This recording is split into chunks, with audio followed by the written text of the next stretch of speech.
자, 드디어 올 게 왔다고 봐야겠죠? 지금부터 토트넘의 감독 엔지 포스테코글루의 경질 재판을 시작하겠습니다. 이보세요 회장님, 아니 존경하는 판사님, 시즌이 개막하고 고작 3경기를 치렀을 뿐이며 이제 겨우 한 번 졌을 뿐인데 경질 재판이 웬 말입니까? 레스터, 에버튼, 뉴캐슬 각기 다른 세 팀을 상대하면서 매번 같은 전술을 선보였고 1승 1무 1패라는 처참한 성적을 거두었는데 재판을 안 하고 넘어갈 수 있겠습니까? 1승 1무 1패 승점 4점이라면 그렇게까지 처참한 성적은 아니지 않습니까? 뭐 월드컵 조별리그에서 16강 진출 경우의 수를 따져보기 딱 좋은 성적이기도 하고, 여긴 고작 3경기로 결과가 판가름 나는 곳이 아닌 무려 38경기를 치러 우승팀을 가리는 프리미어리그라는 거 모르십니까? 아이 그러니까 앞으로 35경기나 남아있는데 겨우 한 번 졌다고 경질 재판이 열린다는 게 당연히 이겼어야 할 승격팀 레스터와 무승부를 거두었으며 우승을 목표로 하라거든 무조건 이겼어야 할 뉴캐슬에게 져버렸는데 아스날, 맨시티, 리버풀 같은 팀과의 결과는 보나마나 뻔하지 않겠습니까? 그래도 길고 짧은 건 대봐야 하지 않겠습니까? 특히나 맨시티라면 우리 토트넘 홈구장에서 평소보다 약해지는 징크스가 있기도 하고, 지난 시즌 피고에 매번 똑같은 전술로 인해 그나마 희망이었던 홈구장 무패 징크스가 2번이나 깨졌다는 거 모르십니까? 아이 그건 솔직히 저의 전술 때문이라기보단 맨시티가 규격외로 강해져 버린 탓에,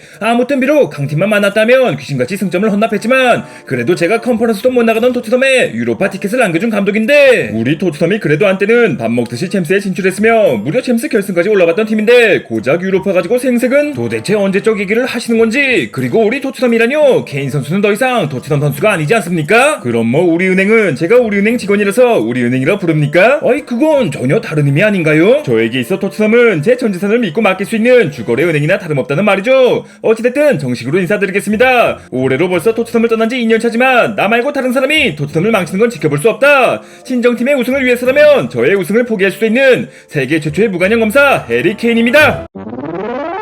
뭐 일단 케인 선수가 토트넘과 각별한 사이고 하니 검사로 나온 건 이해하겠다만 도대체 무슨 근거로 절 경질하겠다는 말이죠? 근거야 말만 갖다 붙이면 50개 100개도 만들 수 있지만 고질적인 문제 3가지만으로도 피고의 옷을 벗기는 건 충분하겠죠? 일단 첫 번째는 당연히 전술적인 문제입니다. 물론 보는 사람을 즐겁게 하고 한 번 이길 때 대승을 가져오는 화끈한 공격 축구, 이 전술의 강력한 플랜 A라는 건 모두가 인정하고 있을 겁니다. 하지만 동점골을 내줘도 무조건 공격, 역전골을 허용해도 그저 공격밖에 모르는 건 문제가 있지 않겠습니까? 최선의 방어는 공격이라는 말 들어보셨죠?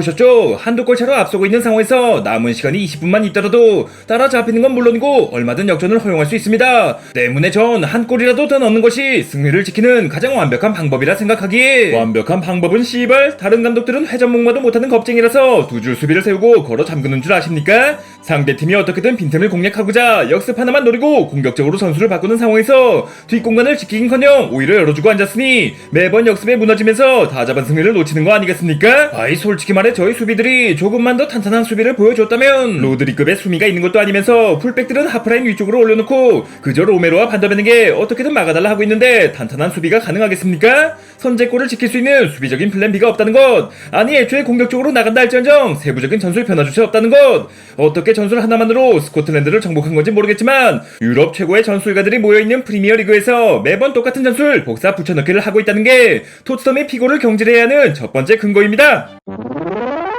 뭐 전술적인 문제야 워낙에 오랫동안 지적을 받아왔으니 저 역시 어느 정도 인정하는 부분이지만 다른 두 가지 문제는 뭐죠? 설마 존슨이 매경기 삽질을 하고 있는 문제라면 그건 존슨의 방출 재판에서 다뤄야 하지 않겠습니까? 존슨한테 일부러 못하라고 시킨 것도 아닐 텐데 설마 선수 개인의 부진 때문이겠습니까? 토트넘의 피고를 경질해야 하는 두 번째 근거는 세트피스 전술의 부재입니다. 골키퍼 비카리오의 위치 선정을 방해하는 등 상대팀의 공격적인 세트피스 전술에 속수무책으로 당해버리며 많은 실점을 허용했다는 거 아시죠? 아이 프리킥이나 코너킥 상황에서 실점이 발생하는 건 다른 팀도 마찬가지 아닌가요? 다른 팀보다 유독 많이 먹히고 있는 게 문제라는 말입니다. 수비 상황은 말할 것도 없고 공격 상황에서도 이렇다 할 전술 없이 그저 무지성으로 올리는 코너킥에 서로 차겠다고 싸우는 프리킥까지, 그러면서 전문 세트피스 코치는 구할 생각도 없지 않습니까? 얼마나 많은 골을 먹히고 얼마나 많은 기회를 날려야 사태의 심각성을 깨달을 수 있는 거죠? 솔직히 말해 전문적인 세트피스 코치를 데려온다 해도 지금의 수비 문제가 말끔히 해결되는 건 아닙니다. 애초에 세트피스 코치는 수비 상황보단 공격 상황에 초점을 맞춰 연구하는 코치로서 뭐가 됐든 없는 것보다 낫지 않겠습니까? 지난 시즌 아스날과의 북런던 더비에서 2대3으로 졌을 당시 그중 두 골을 세트피스 상황에서 먹혔다는 거 아시죠? 아스날엔 니콜라스 조버라는 전문 세트피스 코치가 있었기에 PK를 제외한 세트피스에서만 20골을 집어넣었으며 최소 실점 1위까지 달성한 반면 토트넘은 그냥 뭐 세트피스만 줬다 하면 실점하느라 바쁘지 않았습니까?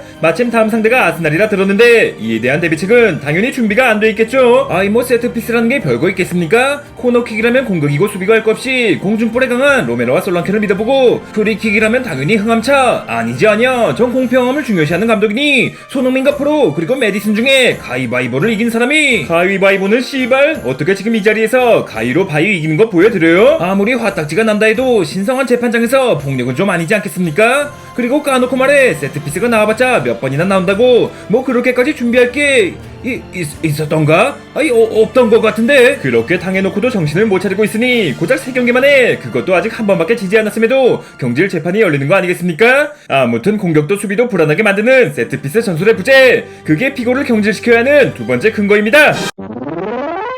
공격 전술 원투의 세트피스 전술은 제로. 이거 생각해보니 나란 감독 전술의 마법사가 아닌 전술의 맙수사였던 건가? 어찌됐든 마지막 근거가 뭔지 일단 드러나보죠. 감독에게 있어 가장 중요한 것은 전술이지만 그 못지않게 중요한 게 뭔지 알고 계십니까? 전술 못지않게 중요한 거라면 선수를 관리하고 키워내는 매니지먼트 능력이나 선수단을 휘어잡는 리더십과 카리스마 아니겠습니까? 카리스마보다는 의사소통이 중요하다고 할 수 있으며 일단 팀을 승리로 이끄는 것이 가장 중요하겠죠? 이기고 있을 때도 져버리는 게 피고니까 제 말뜻을 이해하려나 모르겠지만 지거나 팽팽한 상황에서 분위기를 반전시키는 능력, 그 능력이 피고에겐 눈꼽만큼도 없다는 말입니다. 선수 교체를 통한 분위기 반전이라면 저 역시 매경기 시도하고 있는걸요. 용병술이 매번 성공으로 이어지는 건 아니지만 그래도 제법 효율적인 교체를 하고 있는데, 교체를 통한 분위기 반전이라면 방구석 FM장인 빤스마저도 가능한 능력이지 않겠습니까? 제가 말씀드린 건 상대팀의 전술을 파악해 그에 걸맞은 전술로 바꾼다거나 라커룸에서 선수를 독려해 후반전에 달라진 모습을 보여준다거나 감독의 개인 역량만으로 팀 전체의 분위기를 바꾸는 능력이며, 안타깝게도 피고에겐 이런 능력이 없지 않습니까? 첫 번째, 두 번째 근거는 저로서도 인정할 수밖에 없었지만 세 번째는 다소 뜬구름 잡는 소리 아닌가요?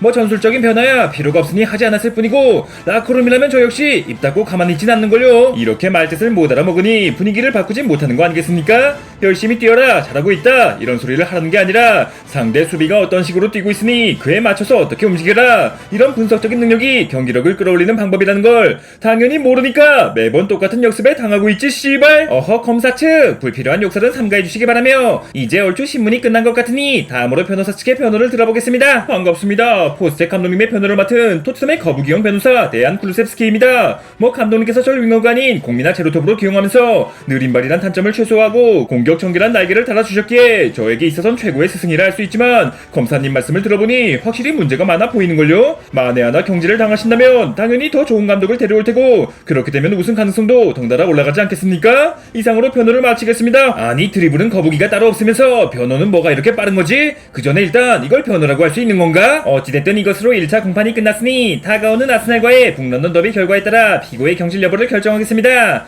비록 선제골을 지키는 법도 세트피스 상황에서의 전술도 지고 있을 때의 분위기 반전도 할 줄 모르는 피고지만 1년하고도 4경기 만에 쫓겨나고 싶지 않다면 어떻게 해야 하는지는 알고 계시겠죠? 아이 그야 뭐 살아남을 수 있는 유일한 방법은 아스날을 이기는 것밖에 없지 않겠습니까? 다행히 그거 하나는 알고 있군요. 더군다나 이번 경기는 우리 토트넘 홈에서 열린다는 거 아시죠? 경질당하기 전부터 토트넘 팬들한테 맞아 죽고 싶지 않다면 무슨 수를 써서라도 이기든가, 그것도 못하겠으면 당장 내 팀에서 꺼지든가!